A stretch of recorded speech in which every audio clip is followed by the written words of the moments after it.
Mom, I can't talk right now. I'm about to meet Steve. Make sure you have enough money to cover your dinner. Hi, Bill DeYoung here. It's the Catalyst Sessions for another Monday. It's October the something or other, and we're 7 months. October the COVID. Yes, we are. This is Lisa L. Kirchner, who was with us in July, I figured out. So that's been, 4 months, 5 months, half a lifetime ago.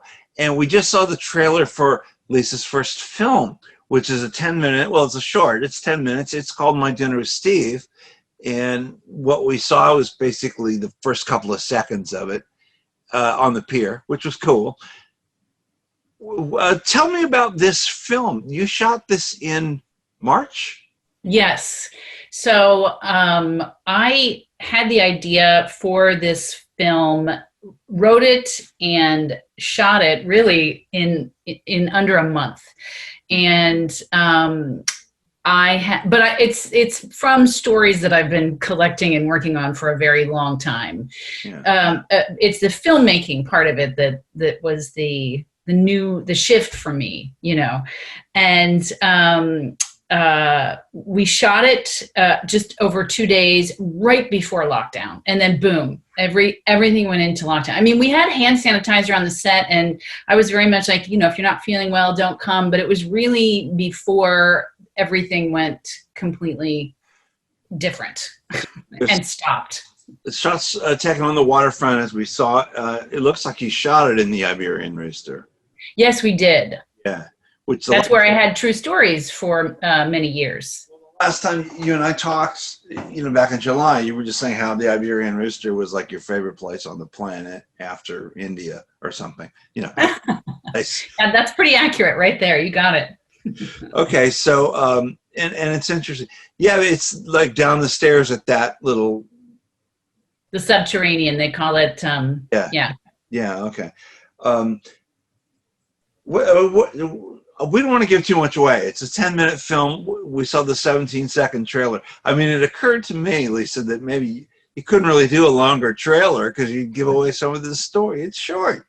I mean, it's yeah. It is short, and it doesn't really give anything away. But I think it gives you a bit of a laugh because you got that grinding metal and this chick in a dress and a pink scarf, riding along. And by the way, I just have to say, that was right after I had my broken leg and knee surgery. I had really just barely started walking around. Oh. So that look on my face, which is perfect for the character, is from pain. Man. Because I was writing like, oh my God, can we stop this? Luckily in the night scene. He said, come on. One more. Come on. Oh. Right. No, seriously, it was. But anyway, no, the DP, Amy Nestor, love her. She gets great. She got some really beautiful shots there.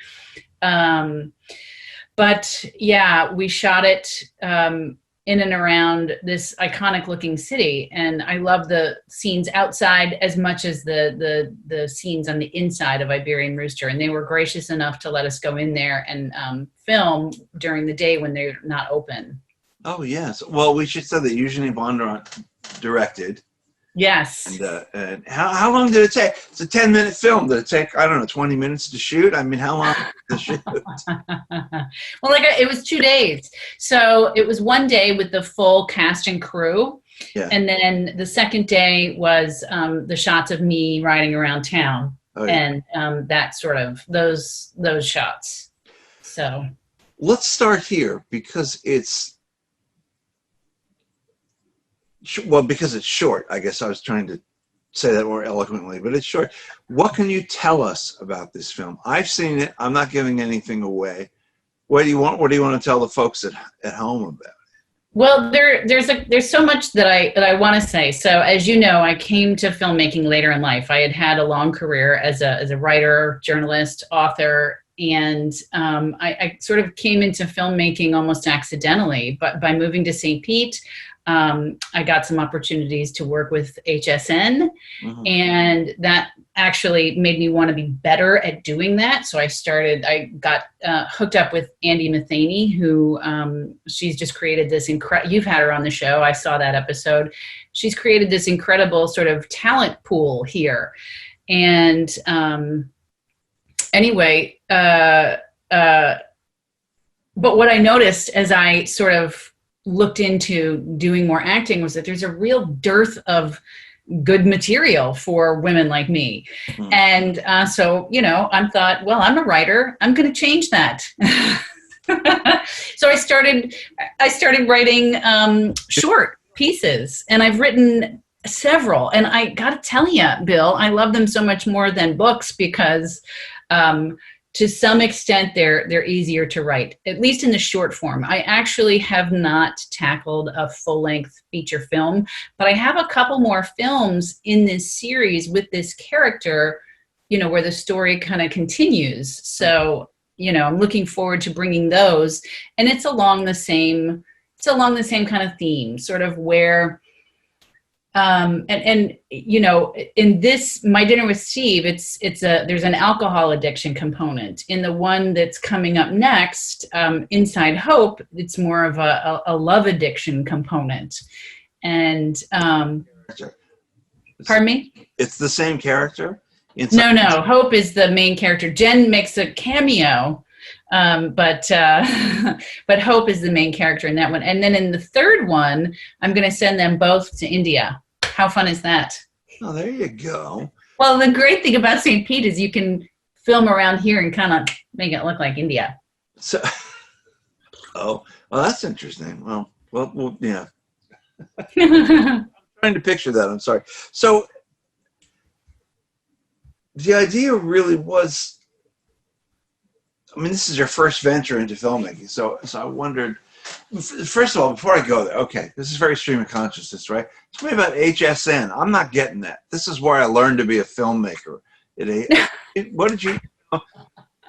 Well, I learned about it from being around the people that I met through Andy Mathaney's studio, but really I got to HSN and wanted to be better. I mean, it's sort of like you have this opportunity and you think, well, you know, how can I improve my skills? Any job you need to improve to stay in your job. And I don't know this. What did you do at HSN? I still do it. I rep products for them. I'm Homedics brand. Should I say that out loud? I don't know. I am a certified yoga teacher. Yeah. And my parents owned a gym, and I've written about wellness as well as a journalist for a long time. And so I started doing wellness products for the Home Shopping Network. And see, it's all that. There's the link right there. Now I get it. It is all linked because I'm not a salesperson. Like I can't sell you something, but I can tell you about something that I love and how it works for me and what it does. And you know, luckily with HSN, you can, you know, I'm not a you know, a 24. I'm not one of those people that's on air like a host. I'm what they call a guest. So I go in with my product and then I leave. Also, that you seriously believe in your product. I can understand that and that you're not just out there shilling for everything. You come on specifically to talk about one specific thing. So what you're saying is that this new venture into filmmaking is a combination of the acting work and the writing work that you do around Andy and those people, your writing workshops and your camera experience. Right. Exactly right. So, and I didn't know that I would love it so much. I mean, when I was a kid and I would write, I would then put on performances, and sometimes I'd make puppets and do shows for my parents. And, you know, other times I would just sew the books together and, you know, here's my book. So I did. Yeah. Yeah. So I was always inclined in that way. And then, I mean, I remember when we got our first video camera and as a family and messing around with it, but I didn't come from a place of thinking, yes, I will be in films one day. I will make movies. Like, it just wasn't, I mean, forget about being behind the camera, not on the camera. Do you know what I mean? None of it. You know, and it's interesting about that, really, because, you know, you have a degree in journalism, and I think that I know, so we may even had this conversation before, but I know a lot of people who have journalism degrees and they ended up doing something completely different. My brother, God bless him, was a professional fisherman for years, a stone crabber, and now he's a contractor, but he has a degree in broadcasting, which is probably the most worthless degree there is. Love you, broadcast folks, not what I mean. But you know what? It's sort of hard to make a big living out of it. When you went into journalism, I mean, you could not have imagined all the left turns and right turns you would have taken over these years. Become, an author, a yoga instructor, a filmmaker, a shill, if you will, and I mean that in the nicest way. And the experience of your book, the Cutter book, which is just amazing, which is called Hello, American Lady Creature, by the way, if you don't know that. We're going to talk about that again, too. But what I'm saying, though, Lisa, is when you went to, it was Ohio State, I think you said. Yeah. For journalism, I'm going to go out there and work in a newsroom and cover local politics, or what did you think was going to happen in those days? That's actually a really good question. I actually was writing about politics, and what I recognized very early on was that I'm not objective. I was not. So it's funny because now I would have a path, but at the time, there was still this belief that the news should be covered objectively. And certainly that had been instilled in me through my journalism professors. But I recognized that when I heard a politician I didn't agree with speaking, I wanted to record every gaffe exactly to make them sound as dumb as possible, because I thought, well, this person's a moron. And I thought I really should not go into journalism. Like, I'm much more of I want to be for something that I believe in. And so I started a career in arts marketing. I worked for the Columbus Museum of Art, the Ohio Arts Council, ultimately the Andy Warhol Museum, the Tribeca Film Festival in Qatar. I mean, the journalism degree is kind of over here now. Well, all along I was writing for alternative news weeklies. So I wrote a relationship column for years, which is, giving me a lot of fodder. I'm sure. Well, when it was called Modern Love, before Modern Love. What were you in Qatar for back in those days? Well, let's do a little quick recap here. Well, initially, I went for Carnegie Mellon University. I had been working with them. At that point, I had sort of left the 9-to-5, and I had my own consulting business. And I had been working with their various schools for many years. And they were setting up a branch there, and I went to help them establish that. And then I went back a couple of years after that to help the Tribeca Film Festival establish what's now the Doha Film Institute. Right.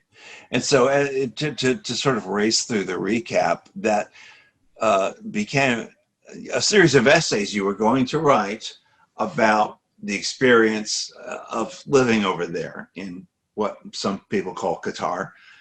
And your divorce happened, and it's while you were there, I think. Isn't that kind of how it worked? And it became more of the experiences of an American woman living in this place while somebody's driving a wedge in my back of my head.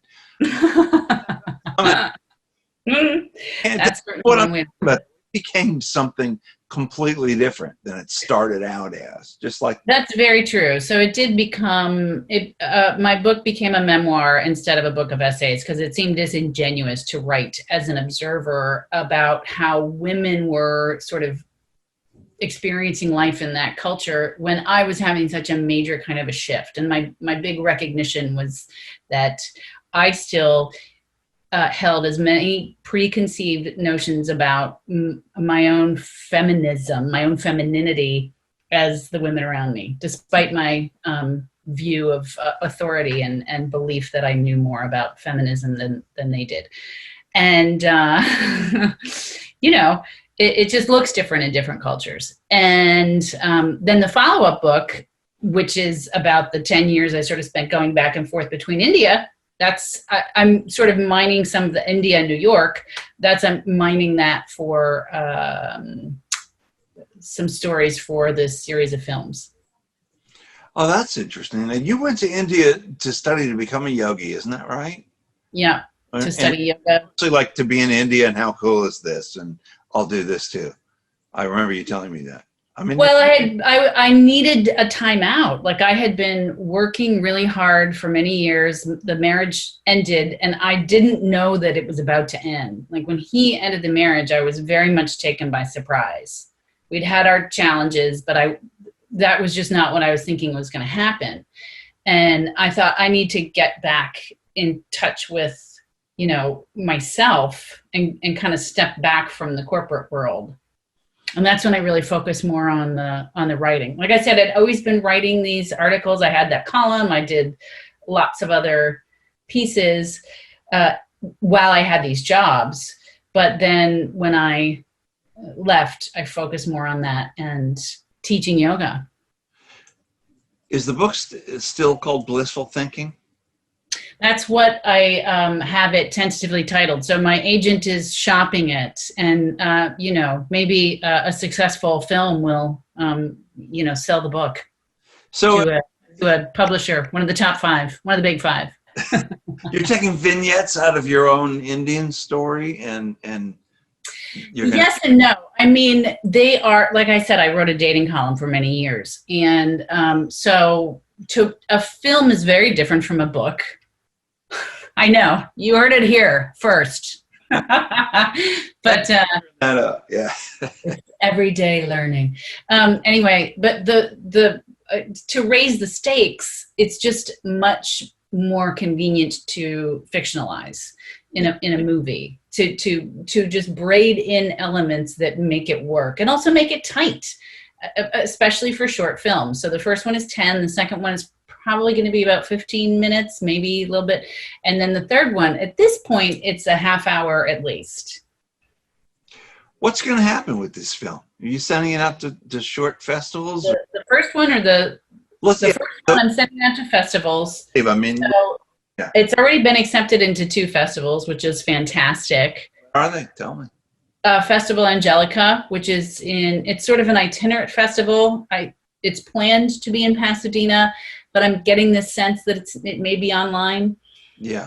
And then L'Hospitalet de Llobregat International Film Festival, which is in Barcelona. Oh. And I know they were set to have it in November, but now they've moved it to March.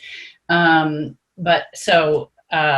we're seeing that happen. There's a couple of film festivals that I was supposed to hear from by the end of last week, and they moved their deadlines to later, which means the festival may move to, the ground is shifting even as we speak, but people want the content. So I'm going to make it. So what about the second and third ones? Where are they in the sort of pipeline? So the second one, I have a script. And I'm hoping to do it a little bit differently. I'm working with someone else to be a producer this time, and hopefully that's going to change things a great deal. I always think it's great to get as much expertise as you can. But rather just sort of be the talent and let somebody else have all the headaches. You were producer on this one as well, yeah? That's right. Yeah. That's right. I'll let somebody else do it. Yeah. Yeah. Well, I mean, get the expertise. I'm sure it'll still be a lot of my own work, because the sort of indie ethos, you're not dealing with, I'll just write you a check to get you to deal with these problems. Honestly, there's not enough money in the world. But the good news is, it just so happens that this producer that I don't have anything signed with yet, so I don't want to say too much, but really connected to the story. So that's what makes a difference, and it's gratifying. Just thought of something. You were talking about writing tight for films, because so many other sorts of things. What kind of revision process was involved in this script, getting everything you wanted into it in 10 minutes? I mean, as journalists, I think one of the great truisms is that it's a lot harder to write short than it is to write long. Oh, yes.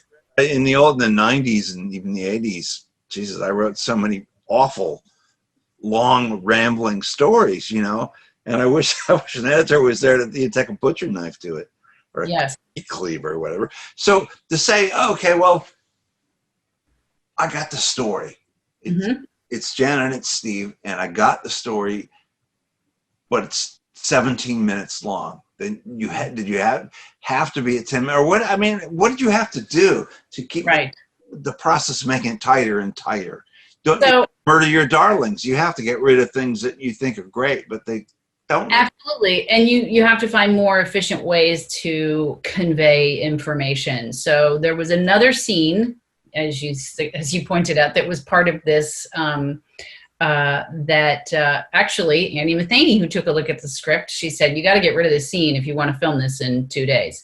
Wow. And, or really a day and a half. And I thought, oh gosh, but I need to somehow get that information out there. And so it turned into that quick phone call with the mother at the beginning that you hear in the trailer.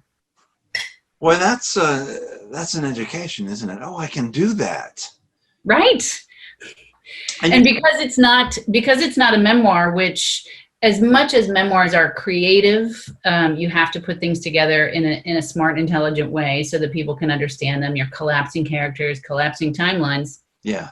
I have this, I want to tell the truth as best as I can. So, for all the subjectivity that there is, I wouldn't change, here's a phone call that I had with my mother into we met at a restaurant. Like I just wouldn't do that because it's too, do you know what I mean?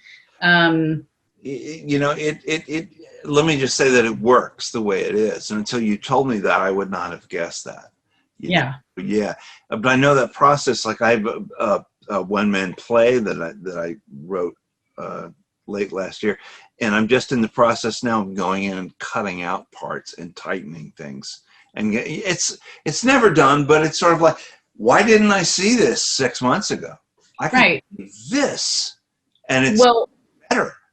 So I did a solo show. This is actually what helped me sell the book, the first book. I did a solo show based on my manuscript. And when I got up on stage, I realized that I could sort of make a joke, and it fits right now. Like, I look like this. I was not going to fit in. Nobody was going to think I was from Qatar. and of course, I'd never wear this slutty outfit either. So like that, I could say that and I don't have to say any more because they see me. And honestly, I think having that experience early on, it was just one of the first things I recognized how much more I could convey in a solo show and how much more efficiently than in my book, where everything just, because it's such a different culture, it required laborious explanation. Yeah. And yet I wanted it to sing like a story. So I tried to make all the explanations as tight as possible.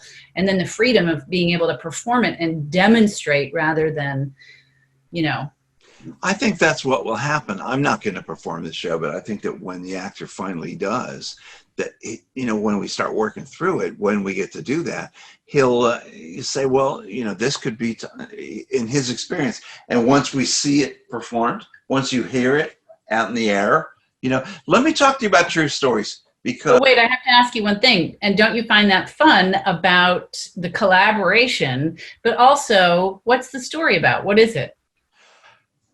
It's, okay. Well, let's talk about me for a minute. For a minute. I wrote a book a few years ago about the collapse of the Sunshine Skyway Bridge, which happened in 1980. It's a fiction. I wrote a one-man show, the pilot, the harbor pilot, whose kind of life was ruined. I mean, through no fault of his own, 35 people died. And it's basically him and all the terrible things that he went through and what happened to him. So it's all true. And some of it's based actually on interviews that he did. There's some poetic license in there, but it's essentially him talking to an audience. And he was stricken with multiple sclerosis. After he was cleared, he could never pilot again, and it basically killed him. And so he was a lifelong Catholic. You can do the math, God is punishing me. So it's basically him sort of saying, here's my confession, and here's what happened. And, he has moments of being funny and moments of being pissed off and moments of being terrified. Mm-hmm. It's called Mayday, actually. So, What do you want to leave the audience with at the end? well, he's kind of the hero of a Shakespearean tragedy. You know, it's sort of like, no matter how good I think I am, no matter how hard I try, no matter how noble my, intent, God's still going to like knock the shit out of me, and there's nothing I can do about it. So it's a real picker upper. It's very so yeah. And I don't know if you know Roxanne Fay, the actress. She's I love her. Yeah. directing it, and has been a great help to me, because she, unlike me, knows what she's doing, and and just amazing stuff. I forgot how we got here, though. I want We're about to ask me about true stories. Well, that's a true story, and for another time. And I'll let you know once we get it produced. I think we're getting closer, but I am in the process of revisiting what I wrote originally and going, well, I could say this better, or that's a really stupid line. You know, the process never really ends. Whereas when you're a journalist, you know, when you're like, I was a journalist for years and years and years and years, turning stuff out every day, you don't have time to think about it maybe more than twice. You know, Right. Once it's out, it's out. Yeah. And the luxury with this is to be able to come back and refine it. But let's talk about true stories, because when we talked in July, you were just starting to do the virtual thing with it. And now you seem to be aligned with Creative Pinellas. So how is it, let me ask you just point blankly, how has it changed? What has changed? How and why? Well, it's changed significantly because we aren't doing in-person events. Well, and I was doing, actually since March, an online version. But that was, I think people are getting, and you hinted at it yourself when we first started talking, they're getting a kind of Zoom weariness. And so, and a story today, as a matter of fact. Zoom. right. Yeah. So I didn't want to contribute to that, but B, one of the magic to me of the storytelling show is the storytelling community. And it just wasn't being served by the online platform. And so it's on hold until we can meet in person again. And I had the opportunity to connect with Creative Pinellas and talk to storytellers and talk to them about some specific element of craft, which has been incredibly enjoyable for me. Oh, yeah. Because there is a lot of craft that goes into storytelling. And so there are so many great storytellers here, and it's a good opportunity to kind of give people an outlet. So it's, in other words, you have a different person on, like it used to be sort of the public would come up and do a story for. Oh yeah. You put your name in a hat, and I'd call at random. And yeah. This is sort of, I specifically talk to one person, they tell one story, and then we talk about some element of craft from their story. Yeah. I mean, are you finding this as satisfactory, as satisfying, to you as, the host and the proprietor? Well, and it's a funny question because, I love actually digging into stories. It's kind of like I could sit here and talk to you about your script and get into, I think that that's really interesting, looking at how stories are crafted and put together. And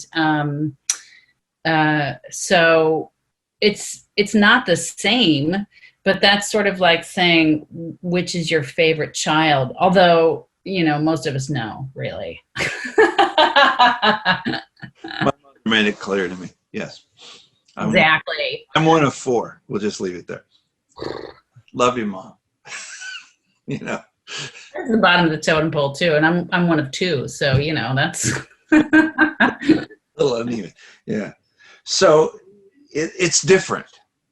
it's a different animal. Can you anticipate it coming back, or are you thinking, yeah, that'll be? I mean, once think blah blah blah. Once everything's kind of changed and we're approaching normal, can you see it? Would you still do it in the other way? With the Oh, absolutely. Although I might actually change it to more of an invitational, where it's more of a show rather than a slam. We'll just see and do it. Possibly. Yeah, I don't know. A lot of that going around. Right. So now we're out of time. Let's recap My Dinner with Steve. 2 festival appearances. There is, of course, is it mydinnerwithstevefilm.com? What's the website called? mydinnerwithstevemovie.com. Close. Okay. So you can find out all about it. I think you can watch the trailer there too if you missed the beginning of our program. But we will be seeing it around, and maybe there'll be a sunscreen next year, and maybe we'll see it there too, Hopefully. Yeah. Such a pleasure talking to you. Thank you for having me, Bill. And thanks for coming. And we'll see you soon. Very soon. Cheers.